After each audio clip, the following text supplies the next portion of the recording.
Governo Bolsonaro está devastando o meio ambiente?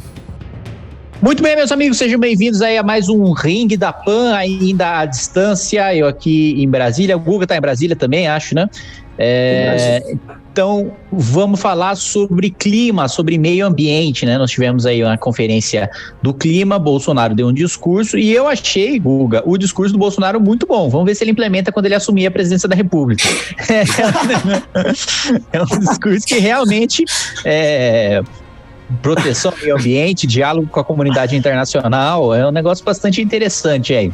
Mas eu acho que o que pega mais a gente na divergência, muito provavelmente aí o Guga deve discordar, eu defendo a agricultura, o agronegócio brasileiro, como um dos principais pilares aí de preservação ambiental, coisa que boa parte da imprensa, na minha avaliação, espalha desinformação, das esquerdas nem se fala, e o mundo, né, Europa, Estados Unidos, enfim, tem interesse claro de que o Brasil tenha a pior imagem possível do meio ambiente, e quanto pior for a imagem do Brasil, mais a produção local da Europa, dos Estados Unidos, da China está protegida contra a nossa produção, que é competitiva, recebendo muito menos subsídio do que outros agros ao redor do mundo, né? Então, por pior que esteja a gestão ambiental do Bolsonaro, e nisso nós concordamos, ainda assim o Brasil é uma potência verde e o Brasil é referência tanto em relação à preservação da sua mata nativa e a preservação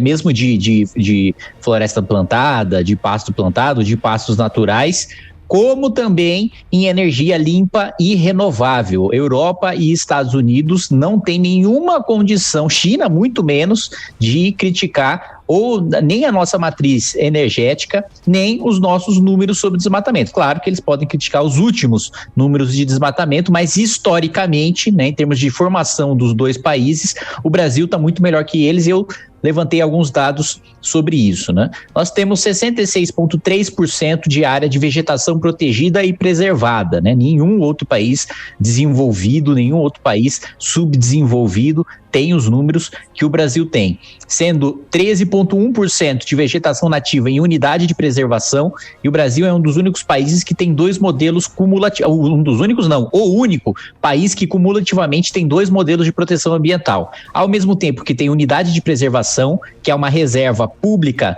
que ninguém pode explorar, porque um decreto do prefeito, ou do governador, ou do presidente da República determinou que aquela área é de interesse ambiental, tanto a chamada reserva legal, que é a propriedade privada que é obrigada a proteger, a não explorar parte da sua propriedade para preservar a mata nativa, mas eu vou entrar mais especificamente nisso um pouco mais para frente. Então, a gente tem 13,1% de vegetação nativa em unidade de preservação, 13,8% em terras indígenas, 18,9% em terras devolutas e não cadastradas, e aí você tem um problema gigantesco nisso, de falta de regulamentação e de desmatamento em caso de invasões ilegais, e 20,5% da vegetação preservada estão nos imóveis rurais privados, ou seja, mesmo com a gente tendo reservas públicas, mesmo com a gente tendo uma proporção gigantesca, na minha avaliação até desproporcional, de terras indígenas, nós ainda assim, o que mais preserva o meio ambiente no Brasil é o agronegócio na sua propriedade privada, né? Para além da preservação de vegetação nativa, nós também temos a vegetação plantada, né? Então, temos 30,2% de propriedades rurais, em que 9% são lavouras e florestas plantadas, ou seja, é a plantação de milho, de soja, de café, que também sequestra carbono, e floresta plantada também. O Brasil é um dos exemplos mundiais em plantação de floresta, que é quando você planta as árvores, eucalipto principalmente, para você obter o papel, principalmente dessas árvores, e isso também sequestra carbono durante um bom tempo, e 8% de pastagens nativas, de pasto natural preservado, e 13,2% de pasto plantado, né, que é aquele pasto feito pro gado, o gado de fato mesmo, né, não estou falando dos militantes do Bolsonaro, falando do gado engordar e correr solto ali no território. Apesar de todo o desastre ambiental do governo Bolsonaro, em termos de incêndio, em termos de queimadas, o Brasil hoje, 2018, 2017, 2016, 2019, 2020, ainda tem muito menos incêndios e queimadas do que tinha em 2002, 2003, 2004, 2005, 2006, 2007, principalmente 2010. Lembrando que foi a crise, o pico histórico de incêndios e de queimadas que fez com que a Marina Silva, uma das piores ministras do meio ambiente em termos de entrega de números, fosse demitida pelo governo Lula. Marina Silva caiu por uma questão política, eu acho que foi muito maior do que esses números que o Kim está dizendo que ela não entregou, mas a mentalidade do Kim de querer dizer que o agronegócio é o salvador da pátria, quem salva o meio ambiente, é muito, não vou nem dizer ingênuo, porque o Kim não é ingênuo, né? É maquiavélico, eu acho. É uma intenção de passar uma imagem que ele sabe que não corresponde ao seu. Quem sabe que não dá para você colocar na conta do agronegócio a preservação, até porque eles são obrigados a preservar a parte da área deles, a contragosto. Eles lutam ano a ano para tentar diminuir a área em que eles são obrigados a proteger, que eles não podem desmatar, que eles não podem, portanto, usar economicamente, precisam preservar. Eles lutam sempre para tentar diminuir isso, sim. Eles são obrigados pela lei a permanecer intacta uma certa área ali que pertenceria a eles, mas daí você vê o tamanho do latifúndio no Brasil, né? É tanta terra na mão dessa gente que os números mostram que uma grande área que é preservada hoje está na mão deles. Claro, é um bando de latifundiário com muita terra, uma parte ínfima é preservada, mas se comparado a outras áreas que são preservadas, ela parece ser um número até significativo. Isso tudo é imposição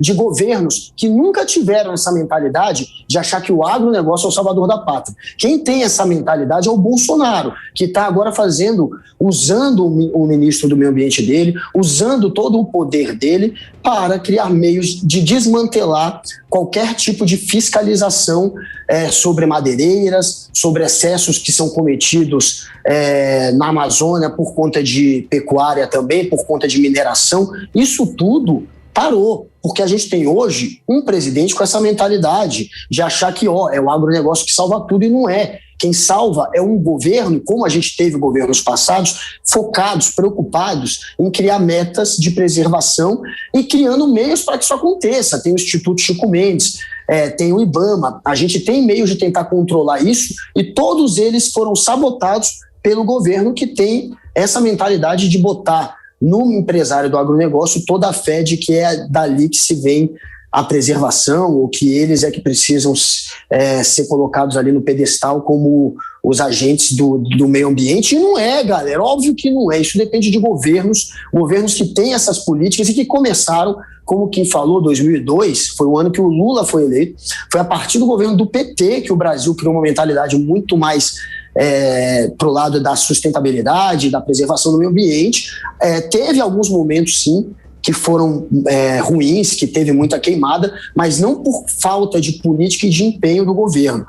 Desde 2002, como o Kim colocou ali, a gente tem alguns dados ruins ainda em 2002, 2003, depois anos e anos de dados muito positivos com relação ao desmatamento, às queimadas, e tudo isso voltou com toda a força. São 2 anos de devastação da Amazônia. E a gente perdeu a credibilidade, sim, graças a esse governo que tem essa mentalidade predatória de achar que tudo tem que estar na mão do agronegócio, que é inclusive invadir terra que é área de preservação ou que é terra que foi dada aos índios, né, que os índios podem, portanto, morar, viver ali, mas não podem usar aquela terra como meio para subsistir, fazendo daquilo pecuária ou mineração. Isso a lei proíbe, é como se fosse uma terra emprestada, no fim das contas a terra é do Brasil, mas o Bolsonaro ele tem a sanha, a intenção de invadir inclusive esse espaço e de acabar de alguma maneira, de contaminar, de assimilar a cultura indígena, como se os índios não devessem ter o meio de vida deles e a cultura deles, como se tivessem que viver como um branco, como a gente vive. Mas, enfim, essa mentalidade eu discordo da do Kim, e eu concordo que, claro, que o Bolsonaro ali, naquela fala dele, que ele fez ali no clima da cúpula, aquilo ali é balela, aquilo é um teatro. O Bolsonaro é uma pessoa que tem uma mentalidade completamente ligada a teorias da conspiração. Ele acredita piamente que o globalismo, que o marxismo querem usar a narrativa do aquecimento global para impor políticas que seriam políticas socialistas. Ele é desse tipo, que vive num universo paralelo. Ele acredita que o aquecimento global é uma teoria da conspiração. Ele também é um cara predatório, que não respeita minorias, que não respeita os índios e que quer ir para cima, sim, da Amazônia para usar da maneira mais predatória possível. Então ele minou a credibilidade do Brasil. O Brasil não tem mais credibilidade para sentar na mesa de negociação quando o assunto é carbono, quando o assunto é meio ambiente. E para começar a ter um mínimo de credibilidade, o mínimo que o Brasil deve fazer é demitir o ministro Ricardo Salles do Meio Ambiente. Com o Ricardo Salles, se eu fosse o Biden, eu falaria o seguinte: se o Ricardo Salles está aqui, não tem nem para que a gente ter conversa. Eu acho que o mínimo é tirar o Salles e seguir na mentalidade dos governos anteriores, criando políticas para preservar e obrigando, inclusive, o dono da terra, o latifundiário, a preservar uma parte daquele terreno dele. Bom, vamos lá. Primeiro que não é a contragosto que a maior parte do agro protege, preserva a sua área de sua propriedade privada em vegetação nativa, mesmo porque a maior parte das propriedades rurais preservam mais do que a lei obriga. E a lei é bastante rigorosa, né? Principalmente no bioma amazônico, né? Coisa que... esse é um dado, né? Que se o Bolsonaro fosse um presidente minimamente decente, ele utilizaria para jogar na cara da Europa, dos Estados Unidos e negociar como gente grande, né, no mundo, que é o seguinte, né, quando o Guga fala, ele é obrigado a proteger, a preservar uma parte da propriedade. Na Amazônia, não é que é uma parte da propriedade, ele é obrigado a preservar. Ele é obrigado a utilizar só uma parte da propriedade dele e todo o resto, 80%, é de preservação. 80% da propriedade dele ele não pode usar. Em nenhum país da Europa, ou mesmo na América do Norte, você vai ver qualquer tipo de mitigação da propriedade privada nesse nível, a ponto de você ter. E para mim tudo bem, eu não vejo o que eu vejo de problema de legislação, mas isso é um debate para outro, esse é o tema para outro debate. No Brasil é cumulativamente a gente também ter unidade de conservação. Acho que deveria manter a reserva legal, talvez uma reserva até mais rígida, mas sem unidade de conservação, que eu acho que os dois modelos ao mesmo tempo são ineficientes. E até acrescentando uma coisa dessa, não é são os governos que precisam preservar porque os governos obrigam. A gestão, e como o Brasil tem esses dois modelos ao mesmo tempo, dá para a gente comparar com muita propriedade. A gestão que o Estado, que o poder público, que os municípios, que as áreas públicas, que os gestores públicos fazem das florestas públicas é muito pior, você tem muito mais desmatamento, você tem muito mais prejuízo do que na preservação da propriedade privada. A reserva legal na propriedade privada é muito mais respeitada do que você tem muito mais desmatamento ilegal em florestas públicas do que em florestas privadas, porque o sujeito que é dono daquela propriedade, ele tem o interesse de preservar, ele sabe que não só a preservação daquela propriedade é um requisito, não só do governo, não é só uma questão de ter uma reserva legal, é questão também dele ter um empréstimo no banco. O banco não vai se conceder um empréstimo para ele se ele não tiver em acordo com as melhores práticas ambientais mundiais. O compliance do banco é muito mais rigoroso do que qualquer legislação ambiental brasileira, ou mesmo para exportar, para o produto, para a soja brasileira, para chegar numa prateleira europeia, não interessa qual seja a legislação do Brasil, interessa os requisitos que na prática os vendedores de soja do Brasil cumprem. Você tem o desmatamento ilegal? Sim, mas o desmatamento ilegal não é da grande indústria, não é do grande agronegócio, porque este depende de boas práticas ambientais para exportar, é o interesse econômico. Eu não estou falando que o cara está preservando lá porque ele é um santo, porque ele é muito bonzinho, porque o governo é mau e a iniciativa privada é boa. Não, porque ele tem um interesse econômico naquilo e aquele interesse econômico faz com que ele, inclusive, na gestão da proteção ambiental, seja mais eficiente do que o governo, do que o Estado. E mais um ponto só para finalizar, sobre o que o Guga falou da gestão do governo. Olha, do governo Dilma a gente pode até discutir primeiro e segundo mandato, mas no governo Lula a gestão ambiental, a proteção da Amazônia foi um desastre. A comunicação para o mundo foi muito boa, de que a gente era potência ambiental, de que a gente tem todos esses dados que eu citei, que a gente já tinha no governo Lula, a gente já era uma potência ambiental quando o governo Lula assumiu, quando o Fernando Henrique assumiu. O Brasil é uma potência ambiental há muito tempo, tem energia renovável como sua matriz, sua principal matriz elétrica há muito tempo, preserva a maior parte das suas florestas há muito tempo, mas o governo Lula soube vender muito bem isso para o mundo, que é uma coisa que o Bolsonaro faz o inverso, queima a gente para o mundo.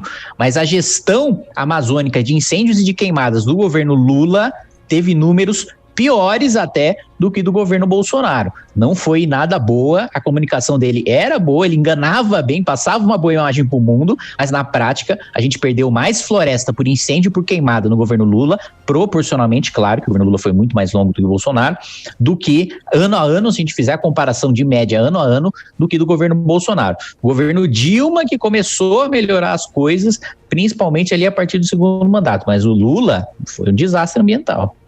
Mas Kim, você sabe que você está dando um chute, você não comparou ano a ano, você não tem esse número para fazer essa proporção e começou a partir do governo.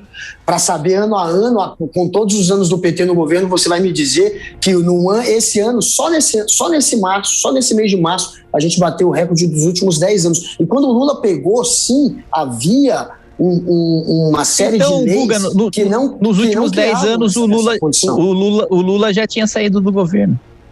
Não, nos últimos 10 anos, mas isso tudo é reflexo de políticas que foram criadas a partir do governo do PT. Foi isso que eu falei. É claro que não foi a partir do momento que o Lula entrou que teve resultado, mas foi a partir de mudanças de políticas que foram implementadas por governos que tinham uma mentalidade diferente da do Bolsonaro. E você dizer que a mentalidade não influencia, que influencia só o mercado com certeza, você tem toda a razão de ter apontado a influência do mercado. E é isso que faz, muito disso que é o que faz, o que move os agropecuários aqui, os pecuaristas, os agricultores, etc., os latifundiários, a preservar parte do que eles têm. É exatamente pensando nessa questão financeira. Devastar, tocar fogo na Amazônia, isso não é bom para o agronegócio, com certeza, tenho toda razão em falar isso. E o agronegócio sabe disso. E por uma questão financeira, eles tentam manter uma área preservada, eles tentam sempre procurar os meios mais sustentáveis para conseguir tirar da terra aquilo que eles querem tirar, enfim, eles seguem sim isso por uma questão econômica,